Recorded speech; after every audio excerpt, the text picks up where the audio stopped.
अब है ना, ये एक चैप्टर है फाउंडेशन के अंदर, इन्वेंट्री। बुक नंबर 1 के अंदर चैप्टर नंबर 4 है ये। ठीक है, लगाओ हेडिंग लगाओ। Book number 1 chapter number 4 inventory. Book number 1 chapter number 4 inventory. अब बताओ क्या होता है मतलब इन्वेंट्री का। स्टॉक। मतलब अगर हम इन्वेंट्री की बात करें तो आप बोलोगे सर इन्वेंट्री का मतलब क्या होता है। स्टॉक। और सबको ये आइडिया है ना कि स्टॉक का वैल्यूएशन हमेशा या तो कॉस्ट पे करते हैं, विच एवर इज, ये होता है कि स्टॉक इज वैल्यूड इधर एट कॉस्ट और at NRV, whichever is. अच्छा, on the basis of which principle. कौन सा प्रिंसिपल, प्रूडेंस। मतलब स्टॉक का वैल्यूएशन हम कॉस्ट पे करते हैं, NRV whichever is less, on the basis of principle of prudence. ठीक है। अब क्या होता है स्टॉक को अंदर, आप एक चीज समझना, देखो ध्यान समझो। What are the various types of inventory. अब ऑर्गेनाइजेशन, मान लो मैन्युफैक्चरिंग कंसर्न है, मान लो ऑर्गेनाइजेशन कौन सी है,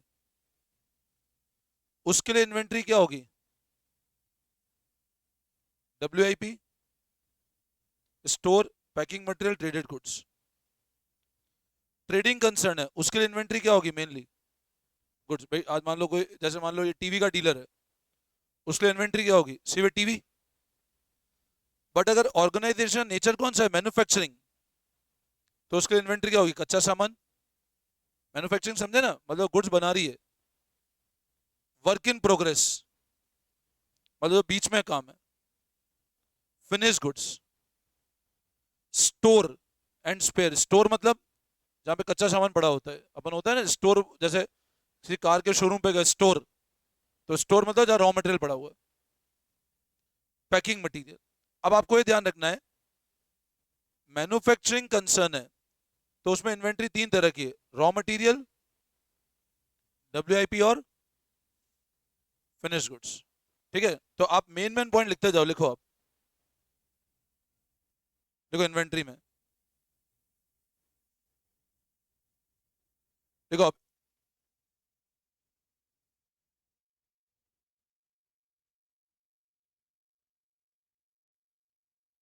देखो आप types of inventory.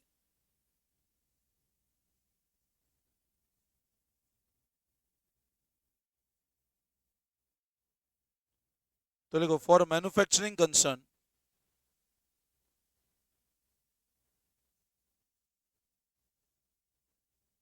Raw material, WIP and finish goods. Manufacturing के लिए इन्वेंट्री कितनी तरह की है, तीन तरह की, रॉ मटेरियल, WIP और फिनिश गुड्स। और अगर कोई ट्रेडिंग ऑर्गेनाइजेशन है तो उसके लिए इन्वेंट्री क्या है, सिर्फ गुड्स, जिसमें आप ट्रेड कर रहे हो।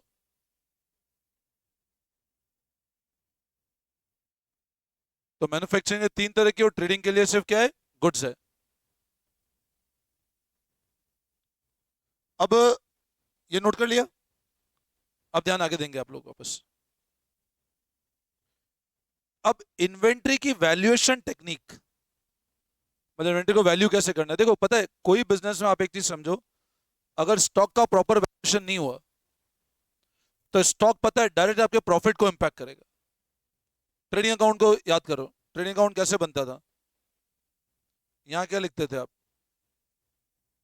फिर क्या लिखते थे, फिर क्या लिखते थे, इधर क्या लिखते थे, फिर क्या लिखते थे। ध्यान से समझना, फिर बाद में बोलोगे सर समझ नहीं आया। चैप्टर टेक्निकल है, ध्यान से समझ लेना। अब बताओ यहां से क्या आता था, जीपी। ये जीपी कहां शिफ्ट होता है, वहां से क्या निकलता है, ये नेट प्रॉफिट कहां जाता है। अब मेरे को बताओ अगर ये 5 लाख है और ये 1 लाख है, सोचो अगर ये 5 लाख की जगह 6 लाख होगा तो प्रॉफिट 1 लाख बढ़ेगा। उसी तरह क्लोजिंग स्टॉक अगर 1 लाख की जगह 2 लाख हो जाए तो प्रॉफिट बढ़ेगा नहीं बढ़ेगा। अगर स्टॉक आपका 1 लाख की बजाय 2 लाख है तो बताओ जीपी पे इंपैक्ट आएगा नहीं आएगा। यस और नो। सर अगर स्टॉक 1 लाख से 2 लाख हो गया तो ऑब्वियस सी बात है जीपी क्या हो जाएगा एकदम से। और जीपी का बढ़ना मतलब अल्टीमेट क्या बढ़ना, एग्री करते हो? अब मेरे को एक बात बताओ, इन्वेंट्री वैल्यूएशन का बेसिस क्या है? या तो कॉस्ट या NRV, whichever is less. और वैल्यूएशन टेक्निक, इसको अपन बाद में देखते हैं, आप पहले सिर्फ एक दो पॉइंट लिखो। आप लिखो impact of stock on profit. Impact of stock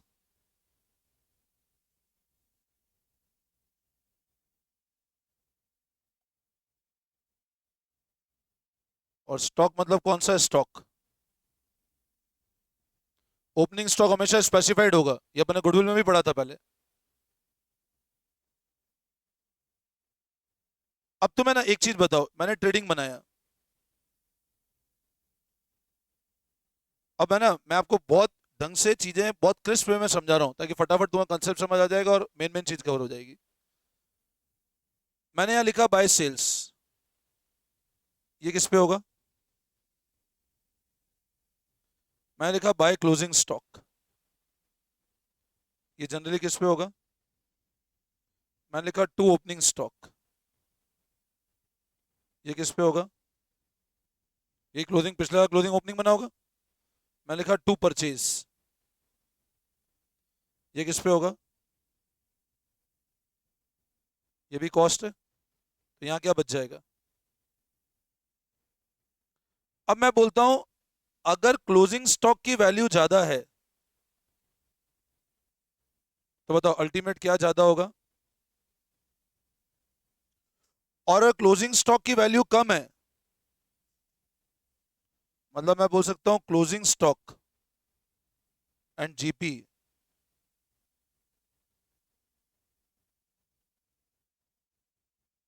बोलो यस और नो, यस और no. Closing stock and GP का रिलेशन क्या है? मतलब क्लोजिंग स्टॉक अगर ज्यादा है तो प्रॉफिट भी ज्यादा, कम है तो प्रॉफिट भी कम। अच्छा अब हम समझते हैं, इसमें कोई दिक्कत? ओपनिंग स्टॉक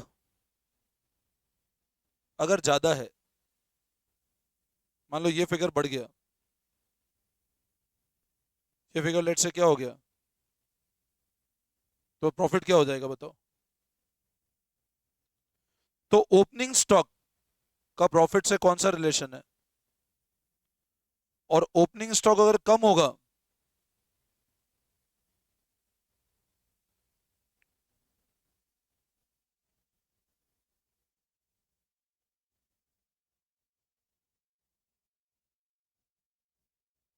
बोलो ये भी एग्री करते हो? यस और नो? सबको आता है समझ में? अब मैं आपसे एक चीज पूछता हूं, यहां तक कोई दिक्कत? क्लियर है? मैन्युफैक्चरिंग में रॉ मटेरियल, ट्रेडिंग में गुड्स, क्लोजिंग स्टॉक ज्यादा प्रॉफिट ज्यादा, कम प्रॉफिट कम, ओपनिंग स्टॉक प्रॉफिट कम, ओपनिंग स्टॉक कम प्रॉफिट ज्यादा। क्लियर है? अब मेरे को एक बात बताओ, सुनना ध्यान से। अगर मैं आपको ऐसा पूछता हूं,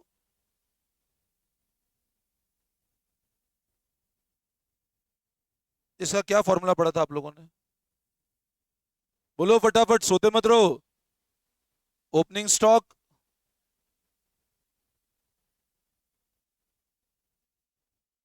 यस और नो? सर ये कहलाता था क्या? बोलो ये क्या कहलाता था? कॉस्ट ऑफ, मतलब जो गुड्स बेचे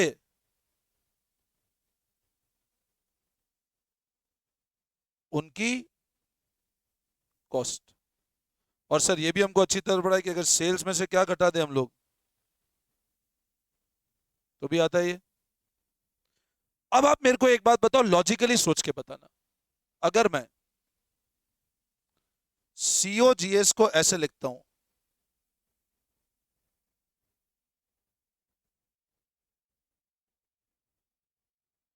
अगर मैं इसको इधर ला सकता हूं तो क्या हो जाएगा बताओ?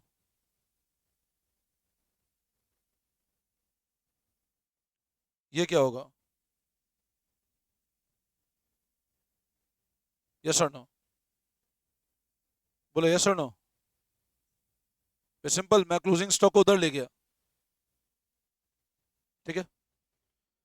अगर मैं आपको ऐसा बोलता हूं कि ये फॉर्मूला समझ आया, अब मैं बोलता हूं ये पेन का मैं बिजनेस करता था, जब मैंने बिजनेस चालू किया मेरे पास ओपनिंग स्टॉक था 100 पेन का। कितने पेन का ओपनिंग स्टॉक था? मैंने मान लो परचेस किए 2000 pen. Sir opening stock 100 pen का था, कितने पेन खरीदे? 2000 पेन। बोलो कितने पेन है मेरे पास अवेलेबल? कितने पेन अवेलेबल हैं? तो मैं बोलता हूं जो पेन अवेलेबल है, मैं ऐसा बोल सकता हूं पेन अवेलेबल फॉर, एग्री करोगे? और मान लो मैं बोलूं मैंने सेल कर दिए 1700 पेन, तो आप बोलोगे सर 400 का क्या बच गया अपने पास?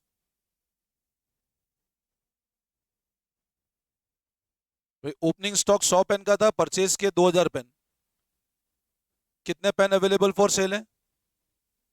मैंने कितने पेन बेच दिए? तो बोलो कितने का स्टॉक बचा? बोलो यहां तक कोई तकलीफ? अब मैंने ये क्लोजिंग स्टॉक जो 400 पेन निकाला, वो निकाला कैसे? नाउ व्हाट इज दिस 2100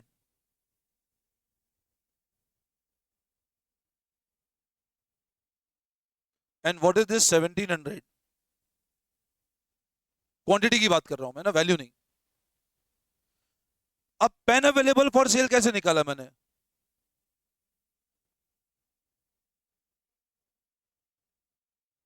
और माइनस क्या कर दूं अगर मैं, तो क्या आ रहा है मेरा?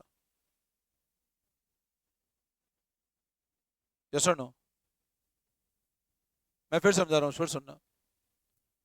ये फॉर्मूला है, क्लोजिंग स्टॉक उधर ले जाओ तो सीओजीएस प्लस क्लोजिंग स्टॉक करोगे तो ये ओपनिंग प्लस परचेज टैक्स में आ जाएगा। अब मेरे को बताओ यहाँ क्लोजिंग स्टॉक कितना था, बेचे कितने? मैं जब इन दोनों को जोड़ दूंगा तो ये क्या है? पेन। यस और नो? यस और नो? तो अब अगर मैं आपके सामने ऐसा बोलूं कि कॉस्ट ऑफ गुड्स सोल्ड की बजाय एक बोलूं cost of goods available for sale is equal to, agree करते हो? ओपनिंग स्टॉक प्लस ये कॉस्ट ऑफ गुड्स कि बिकने को इतने तैयार हैं। और अगर मैं बोलूं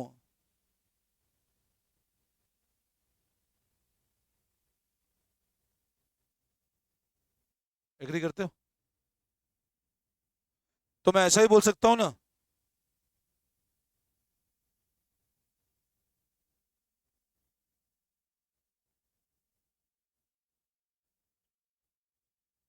cost of goods available for sale minus closing stock. Agree करोगे? दिस इज योर, कि जितने गुड्स अवेलेबल बिकने को तैयार है माइनस जितना बचा है, तो जो गुड्स बिके उनकी कॉस्ट है। मेरी बात फिर सुनो, COGS equal to available for sale minus, तो ये क्या है मेरा? और अब मेरे को बताओ सीओजीएस में अगर मैं क्या जोड़ दूं तो वापस क्या आ जाएगा? यस और नो? मेन कंसेप्ट इस चैप्टर में बहुत इंपॉर्टेंट कंसेप्ट ये वाला है, ध्यान देंगे वापस। सीओजीएस का फॉर्मूला ये, तो आप लिखो अब एक बार सीओजीएस इक्वल टू, ये लिख लिया? ये लिखा? ये लिखो, या बोल दो इसका एज इट इज पीडीएफ भेज दूं चलेगा? मैं समझा दूं इसका एज इट इज पीडीएफ भेज दूंगा जो आईपैड पे पढ़ा रहा हूँ, कंफर्टेबल हो उससे? तुम नोटिंग घर पे कर लोगे? बोलो, समझा दूं मैं पूरा? ठीक है, तो अब मेरे को बताओ कॉस्ट ऑफ गुड्स, इसके रिकॉर्डेड भी कर रहा हूं मैं और पीडीएफ भेज दूंगा मैं, ठीक है ना? तो बताओ cost of goods available for sale minus closing stock is equal to, तुम तो सिंपल ये जानो सीओजीएस का फॉर्मूला क्या है, opening plus purchase minus closing. और अगर मैं ओपनिंग स्टॉक प्लस परचेज जोड़ दूंगा तो आ जाएगा कॉस्ट ऑफ गुड्स, और अगर इसमें से मैं क्या घटा दूंगा, तो आ जाएगा। और सीओजीएस में अगर मैं क्या जोड़ दूं, क्योंकि सीओजीएस में क्लोजिंग स्टॉक नहीं होता है ना, ट्रायल बैलेंस बनाते हैं अपन। अगर ओपनिंग स्टॉक और परचेज लिया तो क्लोजिंग स्टॉक लिखते हैं क्या दोबारा? क्लोजिंग स्टॉक उसी के अंदर तो इंक्लूड है ऑलरेडी। तो सीओजीएस क्या होगा? Plus closing stock, cost of goods. बोलो, आई बात समझ में? Any doubt? क्लियर है? अब ध्यान देंगे सब लोग।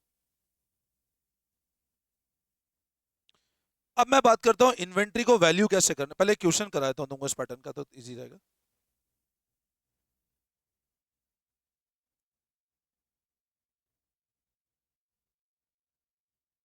देखो क्या निकालना है अपने को। सीओजीएस गिवन है, ओपनिंग क्लोजिंग निकल जाएगा आराम से, कर लोगे ना?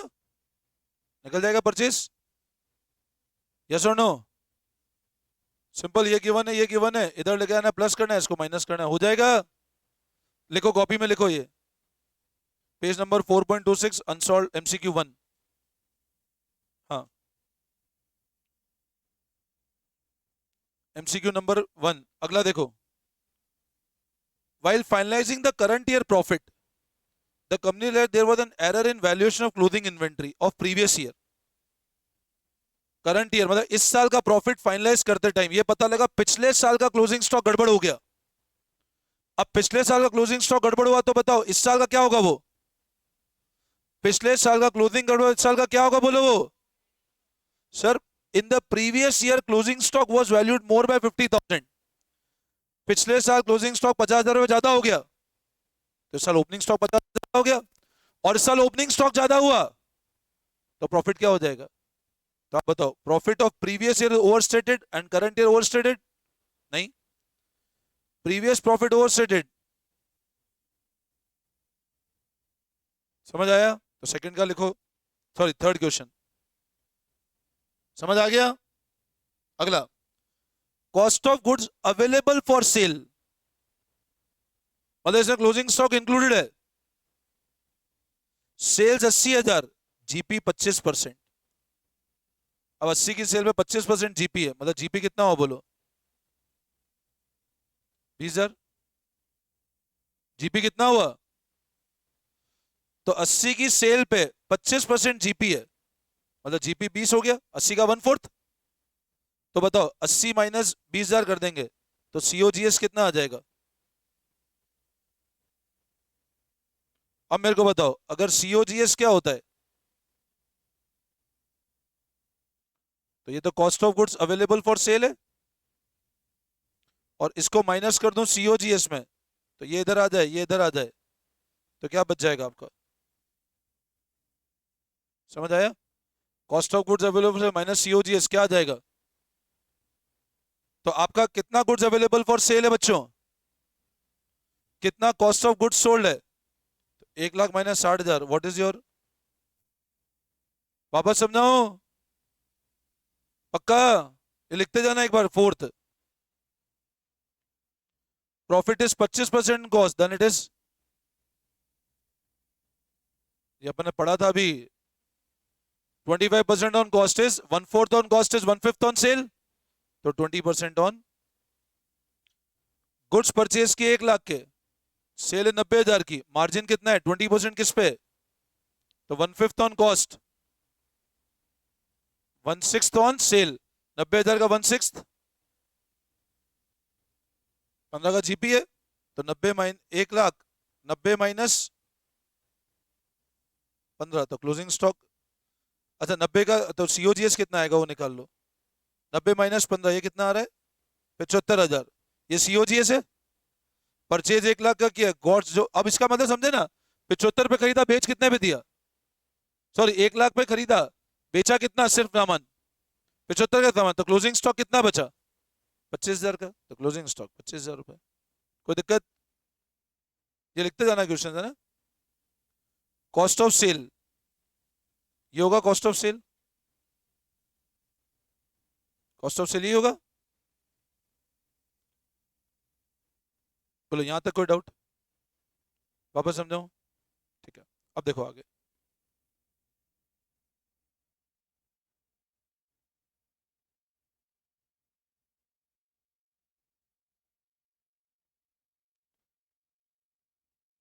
ये मैंने भी आपको बताया, क्लोजिंग स्टॉक ओवर स्टेटेड तो प्रॉफिट भी क्या होगा, ओवर स्टेटेड प्रॉफिट क्या होगा, under stated. Closing stock profit direct relation, opening stock profit inverse relation. अब सर इन्वेंट्री की वैल्यू सीओजीएस, ये क्या क्या लाएगा बताओ, अवेलेबल फॉर सेल, ठीक है। बोलो यहां तक कोई डाउट, क्लियर है। Now what is meaning of inventory? Inventory can be defined as asset held for sale in the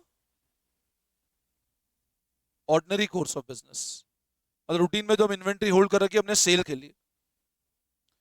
in the process of production for such sale, मतलब process of production, process of production मतलब production हो रहा है तो inventory मतलब एक तो जो गुड्स बन चुके हैं, एक जो गुड्स बनने को तैयार है।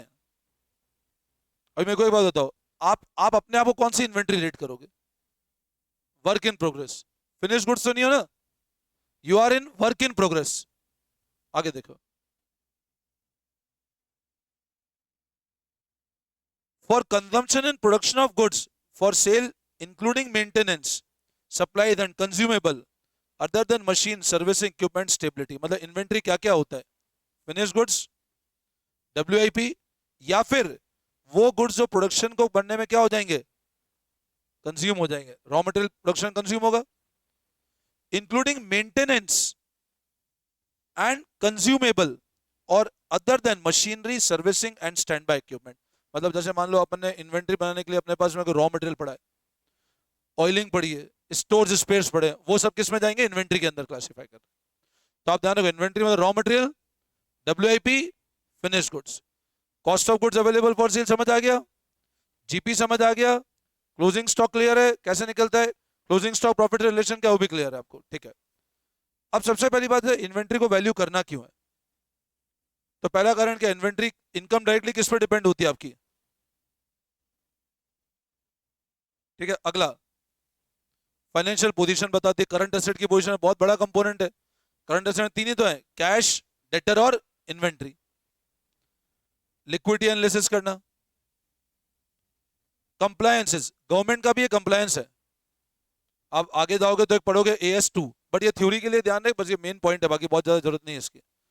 भाई आप प्रॉफिट इन्वेंट्री बहुत उल्टा पुल्टा कर दो, 1000 की इन्वेंट्री आपने 50,000 बता दी, तो अल्टीमेट किस पे इंपैक्ट आएगा, प्रॉफिट पे। तो गवर्नमेंट ने क्या किया, जैसे अपन अकाउंटिंग स्टैंडर्ड 3 पढ़ा था कैश फ्लो, उसी तरह अकाउंटिंग स्टैंडर्ड 2 बना दिया, किसका,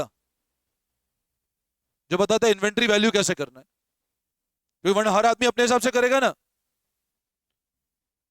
तो ये एक बेसिक बोलो, यहां तक समझ आया। अगला basis of inventory valuation, lower of cost और NRV on the principal of prudence. अब आगे समझते हैं, ये बाद में देखते हैं हम लोग। अब सबसे पहले ना आप एक चीज समझो, वैल्यूएशन टेक्निक ध्यान दो। इन्वेंट्री क्लासिफिकेशन समझ में आ गए कि सर इन्वेंट्री रॉ मटेरियल होगी, WIP होगी या फिनिश गुड्स होगी। दो तरीके वैल्यूएशन के, कॉस्ट और नॉन हिस्टोरिकल कॉस्ट। मेरी बात फिर समझना, इन्वेंट्री को वैल्यू करने के दो तरीके हैं, मतलब स्टॉक को वैल्यू करने के कितने तरीके हैं,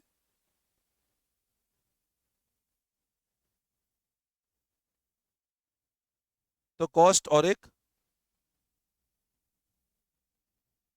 मतलब एक तो जिस रेट पे खरीदा, कॉस्ट मतलब जिस रेट पे खरीदा उस पे वैल्यू कर लो। नॉन कॉस्ट मतलब जिस पे खरीदा उसका कोई लेना देना नहीं इन्वेंट्री के अंदर। कॉस्ट मतलब जिस पे खरीदा उस पे वैल्यू करो, नॉन कॉस्ट जिस पे खरीदा उसका कोई लेना देना नहीं इन्वेंट्री के अंदर। अब सर जिस पे खरीदा उस पे वैल्यू करना है, और एक नॉन कॉस्ट। अब सबसे पहले चीज समझो, मैंने ऐसा बोला हिस्टोरिकल कॉस्ट और जिसका कॉस्ट से कोई लेना देना नहीं है। हिस्टोरिकल मतलब पेन में 10 पे खरीदा, 10 पे वैल्यू करना है आपको, खरीदा 10 पे, कोई बोलता है 12 पे वैल्यू करो। लेकिन डिपेंड करेगा, अगर कॉस्ट पे वैल्यू करना है तो इन्वेंट्री का नेचर कौन सा है। अगर अब सर नॉट चेंजेबल मतलब इन्वेंट्री कौन सी है, और ये बोलो इन्वेंट्री चेंजेबल। अब नॉट चेंजेबल मतलब जैसे मेरे को गेहूं का स्टॉक है, अब गेहूं में तुम आइडेंटिफाई कर पाओगे मुट्ठी लेके कि ये पिछले साल का, ये इस साल का है। नॉट चेंजेबल है, चाहे इन्वेंट्री मिक्स कार है, अब कार के स्टॉक को तो हम आइडेंटिफाई कर सकते हैं ना, ये पिछले साल की कार है, इस साल की कार, मिक्स हो जाएगी आपस में, 1 to 1 आइडेंटिफिकेशन पॉसिबल है ना कार में। तो ऐसी इन्वेंट्री जो चेंज नहीं होती है, मतलब मिक्स नहीं होती है, गेहूं हो गया, चावल हो गया, ईंटों का स्टॉक है, रेतियों का स्टॉक है, वो तो मिक्स हो जाएंगे ना सारे स्टॉक। आप कैसे पता लगाओ, मान लो मैं कुछ बोरी गेहूं इधर रख दूं, कुछ बोरी इधर लगूं, मैं तुमसे पूछूं 1 साल बाद बताओ कौन सा पिछले साल का मिक्स करके बताओ, बता सकते हो क्या। बट कार तो पता चल जाएगा, 1 to 1 होता है। तो बच्चों अगर इन्वेंट्री ऐसी है जो क्या बोल रहा है, नॉट चेंजेबल, मिक्स नहीं हो सकती, तो वहां तो क्या करोगे आप, 1 to 1। और ऐसी है जो क्या हो सकती है, मिक्स हो सकती है, तो वहां या तो फीफो मतलब फर्स्ट इन फर्स्ट आउट, जो पहले आया हमको लगता है इन्वेंट्री मिक्स हो जाएगी तो अलग अलग करके रखो, जो पहले आया पहले जाएगा, जो लास्ट में आया लीफो मतलब, अब मान लो मेरा बैच चल रहा है, बैच किस सिस्टम पे चलना चाहिए, फीफो पे कि लीफो पे। फीफो मतलब जो पहले आया वो पहले जाएगा, लीफो मतलब जो लास्ट में आया। मान लो मैं कोर्स ऐसे कर रहा हूं कि जो आखिरी में एडमिशन लिया इस बैच में उसका सबसे पहले कोर्स हो गया, सबसे पहले एडमिशन लिया उसका कोर्स ही नहीं हुआ। फीफो मतलब फर्स्ट इन फर्स्ट आउट, जो पहले आया पहले गया। तो हमने इन्वेंट्री को अलग अलग करके लगा, मैंने मिक्स हो जाएगी इन्वेंट्री, जो पहली इन्वेंट्री पहले उसको बेचो, बाद में पुरानी नई को बेचना। लीफो मतलब लास्ट जो इन्वेंट्री है उसको पहले बेच दो। और एक क्या बोला, वेटेड एवरेज, एवरेज मतलब फिर हमने कहा मिक्स कर दो, सबको एक ही रेट पे बेचो। अगर इन्वेंट्री ऐसी है जो चेंज नहीं हो सकती है, एक सेकंड तो वापस सुनो, अगर इन्वेंट्री ऐसी है जिसको आप मिक्स नहीं कर सकते हो, तो वो मिक्स होगी नहीं, तो आप 1 to 1 आइडेंटिफाई करो। लगता है इन्वेंट्री मिक्स होकर हम आइडेंटिफाई नहीं कर पाएंगे, तो उसको अलग अलग रखो। और फिर जो पहले आया फीफो, क्या अगर आपको बोलते हैं फीफो पे करो, अब सर कौन सा मेथड लगाना है, क्वेश्चन बताएगा वो कौन सा मेथड लगाना है। फीफो बोल रहा है मतलब पहली इन्वेंट्री को पहले बेचो, लीफो बोल रहा है मतलब आखिरी इन्वेंट्री को पहले बेचो, और वेटेड एवरेज मतलब सब कुछ एक ही रेट पे कर लो वैल्यू। बोलो आई बात समझ में, क्लियर है। वापस रिकैप करेंगे, इन्वेंट्री मतलब या तो रॉ मटेरियल या डब्ल्यूआईपी या finish goods. Closing stock of profit पे क्या इंपैक्ट होता है, बोलो फटाफट, डायरेक्ट सोते मत रहो। ओपनिंग स्टॉक का इनवर्स, क्लोजिंग स्टॉक ज्यादा तो प्रॉफिट भी। Cost of goods available for cell का मतलब प्लस डायरेक्ट एक्सपेंस, और क्लोजिंग स्टॉक घटा दोगे क्या बन जाएगा वो, cost of goods available for sale minus COGS क्या होता है, क्लोजिंग स्टॉक। बोलो आई बात समझ में, वापस समझाओ, क्लियर है बिल्कुल, ठीक है। जितना मैंने पढ़ा है पूरा रिकैप कर दिया एक बार अभी तक। जीपी डायरेक्ट गिवन है 20%, किस पे अप्लाई होगा, सेल्स पे। डायरेक्ट 20% किस पे अप्लाई होगा, जीपी रेशियो का फॉर्मूला क्या होता है, जीपी अपॉन सेल। अब सर हिस्टोरिकल कॉस्ट में दो मेथड हो गए, मतलब सर ये जो भी मेथड है, ये वाला मेथड,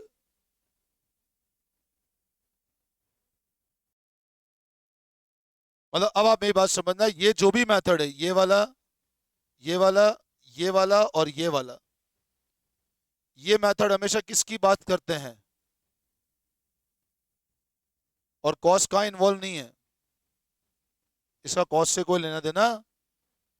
तो नॉन हिस्टोरिकल में क्या हो गया, सेलिंग प्राइस, जहां कॉस्ट इन्वॉल्व ही नहीं है। बोलो आई बात समझ में, क्लियर है, ठीक है। अब ध्यान दो वापस आगे। नो अब सर कॉस्ट का मतलब क्या है, what is meaning of this word cost. अब कॉस्ट को समझाने के पहले आप एक चीज समझो, मैं आपको पहले नॉन हिस्टोरिकल कॉस्ट का एक मेथड पढ़ा देता हूं। मैंने आपको बताया इन्वेंट्री की वैल्यू के अंदर हम लोग एक मेथड कौन सा पढ़ रहे हैं, और एक कौन सा है, नॉन हिस्टोरिकल कॉस्ट। और इसमें मेथड का नाम क्या है,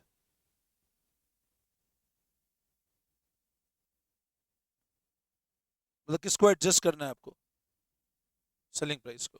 तो अब कॉपी में एक छोटा सा नोट लगाओ एक बार आप, देखो valuation of inventory,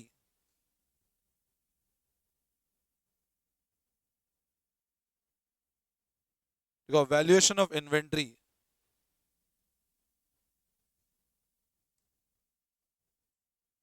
as per